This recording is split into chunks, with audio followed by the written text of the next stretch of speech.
Sim. Obrigada, presidenta. Vou aproveitar, né, que fui a primeira do pequeno e única, né, e a primeira do grande. Vou fazer minha descrição, porque com 3 minutos, às vezes, quando eu termino de minha descrição, o tempo já está acabando. Como agora temos 20 minutos e a presidenta, como tenho certeza, vai dar alguns mais, além dos dois, né, que o presidente Garibaldi sempre dá, tenho certeza que vai dar mais de dois, né, 3, 4, até 5, porque as mulheres são mais generosas em relação ao tempo também. Bom, eu sou uma mulher trans, cor de pele branca, estou com uma calça marrom, uma blusa meia transparente com outra por baixo marrom, com laço nessa blusa meia creme, cabelos louros na altura do queixo, uma discreta maquiagem, óculos de grau, armação escura. Agora, senhor presidente, eu vou falar sobre 2 fatos que envolvem a gestão. No pequeno falei em relação a Aracaju, agora em relação lá na Barra dos Coqueiros. Porque, como falei ontem, né, ia voltar um projeto de lei para retomar, né, para a prefeitura ter de volta um terreno que já foi doado a uma associação, né, de catadoras de mangabas, e agora, por pressão da especulação imobiliária, esse terreno está em risco, né, de ser retomado e entregue a iniciativa privada, já que o prefeito, né, a prefeitura diz que é para um complexo habitacional popular, mas pelo projeto de lei que foi enviado, serão só, num terreno, serão só construídas 10 casas. Que complexo popular é esse, né? Na verdade, nesse processo todo, há várias situações irregulares, né? Infelizmente, foi aprovado o regime de urgência, né, para que esse projeto de lei dê continuidade ao processo, né, dessa retirada do terreno das catadoras e catadores de mangaba lá no município da Barra. Foi aprovado apenas o regime de urgência ontem, mas, infelizmente, pode ser aprovado, né, ou entrado em pauta para ser apreciado e votado amanhã, né, que é a próxima quinta-feira. E esse tempo é muito curto para fazer, né, as articulações. Eu já recebi algumas mensagens de várias pessoas, né, como até a procuradora, né, Lívia Tinoco, né, se manifestando, se indignando, porque ela foi uma das responsáveis para que essas catadoras pudessem ter esse direito, né, e ela não está aqui, ela está em Brasília, mas indignada também com essa situação. E a violência, infelizmente, que essas mulheres estão passando não ficou só no papel. Ontem, o acesso à sessão foi dificultado desde o início. Muitas pessoas não conseguiram entrar, as próprias catadoras de mangaba tiveram dificuldade e chegou a ser dificultada a entrada, né, tanto de assessoria jurídica que acompanhava as catadoras, quando também a nossa assessoria que estava lá, né, dando apoio ao movimento, já que, né, tinha uma articulação estadual, né, de vários outros movimentos para dar força, né, para impedir essa votação. Mas, infelizmente, quando as pessoas chegavam lá, o plenário lá da Câmara estava lotado de servidores públicos, né? Acionar os servidores públicos para tentar impedir, né, para que outras pessoas que estavam lutando contra a não aprovação desse projeto. E diante da gravidade, né, desses fatos, cobramos que todas as autoridades competentes verifiquem se há um vício no processo legislativo e afronta a lei que destinou esse terreno à preservação e às catadoras. Esperamos que a Câmara da Barra, as vereadoras e vereadores, se debrucem em relação a esses fatos, né, para avaliar as consequências, que se atentem, que tenham uma oportunidade histórica, né, para que o prefeito possa compreender que há um potencial enorme no desenvolvimento do trabalho da associação, que deve ser incentivada, inclusive que o próprio prefeito percebeu no seu primeiro ano de mandato, né, criando a festa da mangaba, e agora acaba não valorizando. E agora, né, recua e quer fazer moradia popular justamente no local. E, pelo que foi me informado, né, não tem como ser uma moradia popular de 10 casas. Isso fica muito configurado que, né, um espaço, né, enorme daquele, ou parte, né, ele quer usar alguma parte desse terreno como se já tivesse feito acordo com as construtoras que estão construindo, né, complexo, condomínio residencial naquela área. Então, toda a solidariedade. Depois da sessão de ontem eu me reuni com a representante do sindicato dos servidores e servidoras lá também da Barra dos Coqueiros, que mostram que não há valorização do serviço público e que o município também repete um modelo replicado em outros municípios, cargos e até o próprio Estado, né, que é cargos em comissão e contratos. Segundo os dados do município, possui hoje apenas 831 servidores estatutários, que são os concursados que garantem a continuidade dos serviços. Entretanto, os cargos de livre nomeação são 2.487 cargos. O número de comissionados é 3 vezes superior aos dos servidores efetivos. Isso demonstra, né, o uso da máquina pública, né, para poder ir de encontro aos direitos também dos servidores, já que eles não dizem, né, que quem é cargo de comissionado recebe bem mais do que os próprios efetivos. Enquanto a folha dos concursados custa 3,7 milhões por mês, com todos os encargos, a folha, né, dos cargos comissionados consome mais de 8,3 milhões mensais. A prefeitura gasta mais do que o dobro com cargos em comissão. Na saúde, os cargos de livre nomeação são de 1,9 milhão da folha, superando o custo dos profissionais de saúde concursados, que é de 1,5 milhão.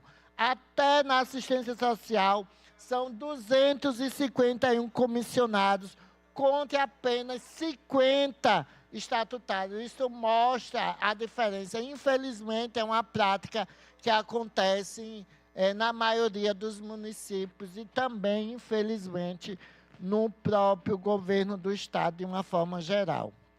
Enquanto a estrutura política se expande e consome milhões, o corpo de servidores concursados padece com estagnação salarial. De acordo com o sindicato, o salário base de categoria de servidores efetivos são abaixo do salário mínimo nacional. Isso não é apenas uma ilegalidade trabalhista. No cenário econômico atual, mas, na verdade, trata-se de empurrar o trabalhador para a miséria. Os relatos que chegam, né, da Barra dos Coqueiros rompem o limite do aceitável. Estamos falando de servidores públicos concursados, pais e mães de famílias que estudaram e se dedicaram, sendo obrigados, né, como a própria presidenta do sindicato informou ontem, a catar papelão das ruas após a jornada de trabalho para complementar a renda e garantir a alimentação básica de seus filhos. Faço apelo, né, novamente à Prefeitura da Barra dos Coqueiros, não só em relação ao terreno, mas também à situação dos servidores efetivos, que volte a negociar com o sindicato. São mais de 7 meses com gestão municipal, mantendo uma paralisia total nas negociações, ignorando os ofícios enviados pelo sindicato da categoria. O prefeito deve estar atento para não descumprir a legislação municipal que exige a instituição de uma comissão permanente de negociação entre a gestão e os servidores, né, e os representantes, né, das trabalhadoras e trabalhadores. É urgente a correção dos salários base que estão à base da lei e a valorização desses profissionais. Vou passar um vídeo, né, da presidenta, né, do Sindibarra, que é a Mirlene Andrade, né, que ontem eu tive um diálogo com ela, que ela estava até lá na Câmara Municipal apoiando também as catadoras e catadores de mangaba lá da Barra. Pode soltar. Atenção! Hoje eu quero falar não apenas como presidente do Sindicato dos Servidores, mas como alguém que conhece de perto a realidade dos servidores públicos de Barra dos Coqueiros.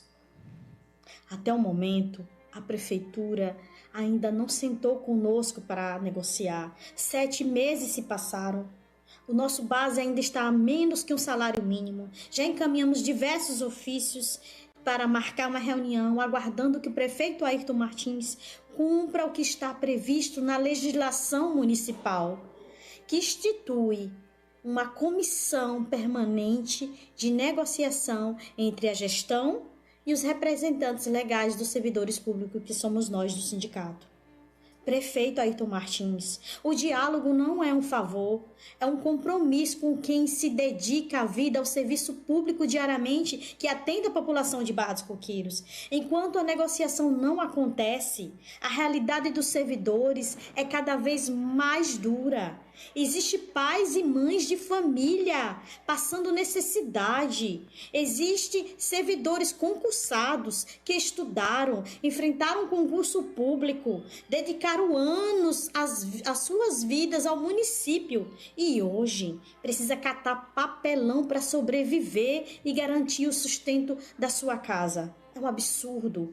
Mirlene, ela também tem passado muita dificuldade. Inclusive, eu já trabalhei catando até papelão uns meses desse aí pra completar salário pra comprar comida pra mim e pro meu filho. Distorceu a voz do servidor para não ser perseguido. É bem complicado, como você falou. Eu já tentei receber benefício, não recebo nem de cesta básica, nem comida na mesa. Então, assim, como você falou, não sou a única, eu também pago aluguel, então a gente não tem benefício nenhum. É só esse salário. Isso não é apenas uma dificuldade financeira, gente. Isso é que fere a dignidade humana. Nenhum servidor deveria viver essa situação depois de tanto esforço para conquistar o cargo público. Porque quem cuida dos serviços públicos diariamente merece respeito, merece valorização. Por isso, faço um apelo ao público. Prefeito Ayrton Martins, marque a reunião, abra a mesa de negociação conosco, escute os servidores, porque o diálogo sempre será o melhor caminho para construir soluções. Esperamos que essa espera termine o mais breve possível e que você sente para negociar conosco. Estamos aguardando, prefeito Ayrton Martins, a reunião. Gente, é inadmissível, né, que a representante do sindicato, né, dos servidores do município, há quase 8 meses, né, são mais de 7 meses, que está solicitando uma reunião com a prefeitura para tentar negociar, saber, né, o que pode ser feito, né, em relação ao pagamento. Esse áudio, né, que estava a voz distorcida, foi de um servidor enviando, relatando a situação dele, que para complementar a renda está precisando catar papelão. Né? É inadmissível que o município pague menos do que um salário mínimo, né, para um servidor que é concursado, que tem seus direitos garantidos. Né? Isso é o sucateamento, o desmonte, né, dos serviços públicos, né, da administração pública no nosso Estado, né, porque, infelizmente, essa prática, né, do prefeito da Barra é similar à prática do próprio governo do Estado, que seus aliados acabam reproduzindo. A falta de diálogo, como acontece com os professores e professoras do Estado, né, a não negociação, né, a tentativa de colocar, né, como aconteceu aqui já em Aracaju, um movimento, que é o movimento por moradia, com o movimento catadora, né, colocar o povo contra o povo, né, utilizar de um discurso de que vai fazer um complexo habitacional de 10 casas para tomar. Isso, né, não tem nem justificativa. Que complexo, numa área, né, de difícil acesso, né, que para próprios moradores da localidade. Quais são esses 10 moradores, né, que estão em situação de vulnerabilidade? Vai morar no meio, olha que coincidência, o terreno fica no meio de 2 condomínios, né, dessas casas luxuosas. Né? Isso é muito, muito estranho. Espero que a justiça seja feita.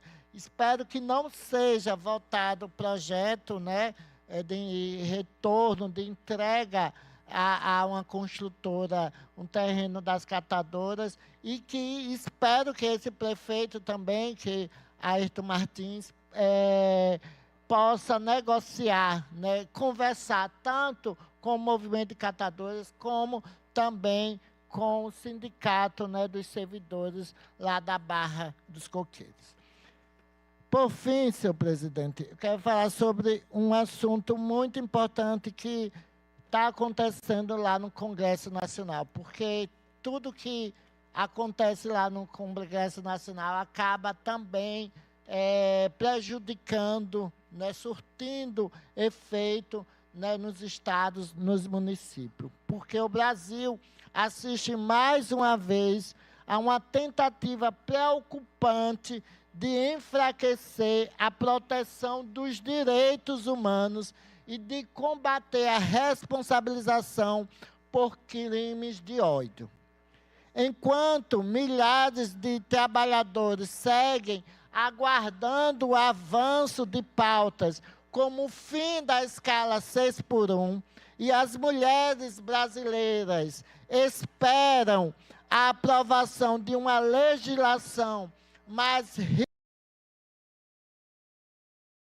rigorosa para enfrentar, né, o feminicídio, o machismo, a misoginia, setores da Câmara dos Deputados aprovaram, lá na Comissão de Segurança Pública, uma emenda ao projeto de lei 896 de 2023, que tem provocado forte reação por alterar a lei de racismo. E esse projeto 86 foi o projeto que eu falei ontem, né, de criminalização, né, da misoginia. O projeto original, aprovado lá no Senado, busca equiparar a misoginia aos crimes de preconceito e discriminação previsto na Lei número 7.716, de 89, ampliando, né, no caso, que é a Lei de Combate ao Racismo, né, que é uma legislação antiga, ó, de 89, ampliando a proteção às mulheres contra o discurso de ódio e violência, como aconteceu, como foi determinado pelo STF em relação à homo e à transfobia. E essa emenda desses deputados, né, que foi aprovado na comissão. Mais 13 minutos, deputada. Obrigada, E senhor presidente. também o deputado Geórgio cedeu também um tempo Foi. dele para a Tá. senhora. 5 Obrigada, minutos. obrigada, deputada. Bote logo, bota os 8 logo, né? Bota os 8 logo. Mas não vou usar todo não, deputada. A emenda aprovada na comissão propõe excluir a caracterização do crime de racismo quando a conduta decorrer de manifestação de opinião, convicção religiosa, quer dizer, por causa da minha convicção religiosa, eu vou poder, né, realizar, né, um ato de racismo e até mesmo de misoginia, até mesmo de LGBTfobia, porque essa lei é a lei que é equiparada. Então, você não pode usar as suas, essa liberdade, né, que as pessoas dizem, né, a manifestação de opinião, a liberdade de expressão, porque a liberdade de expressão e a liberdade religiosa tem um limite. Quando você prejudica, ofende, pode estimular comportamento de ódio, violência, assassinato, você não pode dizer que é uma opinião, que é uma expressão, uma liberdade de ódio. Além disso, filosófica, científica, acadêmica e política, por convicção política, esses deputados querem dizer que pode cometer racismo, misoginia, LGBTfobia. É um terrível retrocesso, mudar uma lei de 89. Olha que situação a gente está chegando.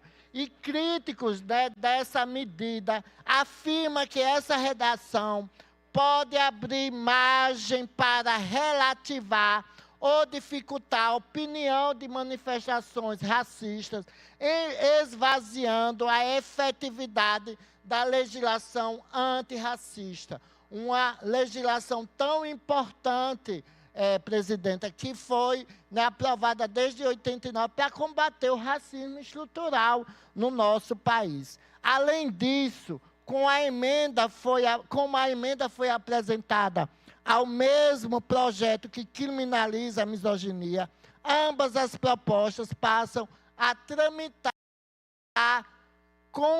conjuntamente. Quer dizer, estão colocando um direito para a mulher para retirar outro, porque se for aprovado a criminalização, vai ser liberada o machismo, o racismo e a LGBTfobia por liberdade de expressão. E não podemos aceitar que as lutas das mulheres contra a misoginia seja colocada em oposição ao combate ao racismo. Não existe proteção aos direitos das mulheres sem o enfrentamento ao racismo, assim como não existe combate ao racismo sem enfrentar todas as formas de descriminalização e violência no nosso país. O Brasil precisa avançar na construção de uma sociedade que proteja a população negra, as mulheres, as pessoas LGBTs e todas aquelas que são diariamente vítimas de discurso de ódio, e não criar mecanismos para que possam fragilizar uma garantia e uma conquista, uma legislação tão importante.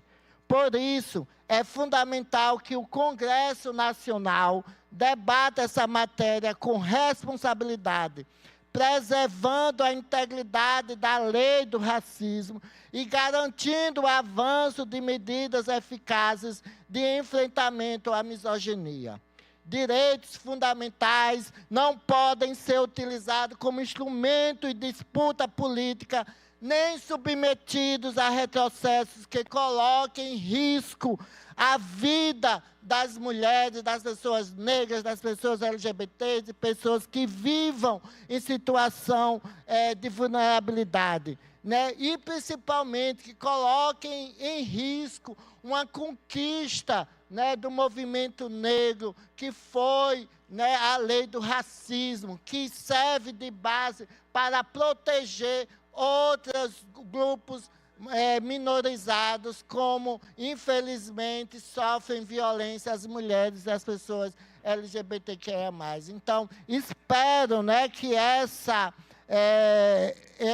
emenda que foi aprovada nessa comissão possa ser vista barrada, né? Porque espero que não passe na comissão, eu não sei se vai passar ainda na Comissão de Constituição e Justiça, por ser irregular, né? Por abrir brechas para que a violência contra a mulher, quando a gente está aqui, presidenta, debatendo, né, mecanismos, né, rede de proteção contra as mulheres. O governador aqui inaugurou, junto, né, com o governo federal, a Casa da Mulher. Grupos reacionários lá tentam abrir brecha, que é usar uma lei para enfraquecer a lei que vai dar garantia, porque a lei de criminalização à misoginia não é criar uma nova legislação, é usar a legislação que já existe.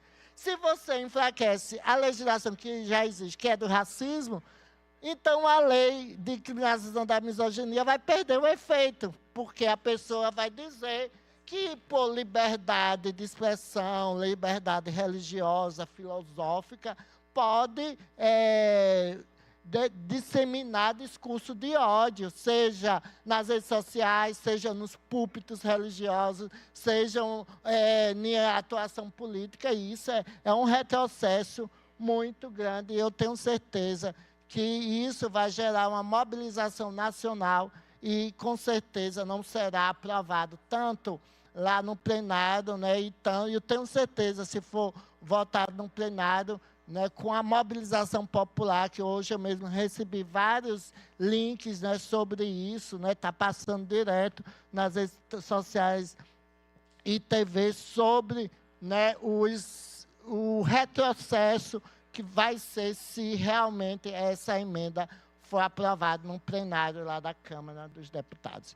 É isso, mas reforça a importância da criminalização da misoginia sem o retrocesso, né, da lei do racismo, que também é a lei que garante proteção contra a LGBTfobia, né, a favor das pessoas LGBT que ia mais no nosso país. É isso, senhor presidente. Amanhã estaremos aqui de volta. Vou aproveitar meus 1 minuto, que eu gosto de aproveitar todo o tempo cedido.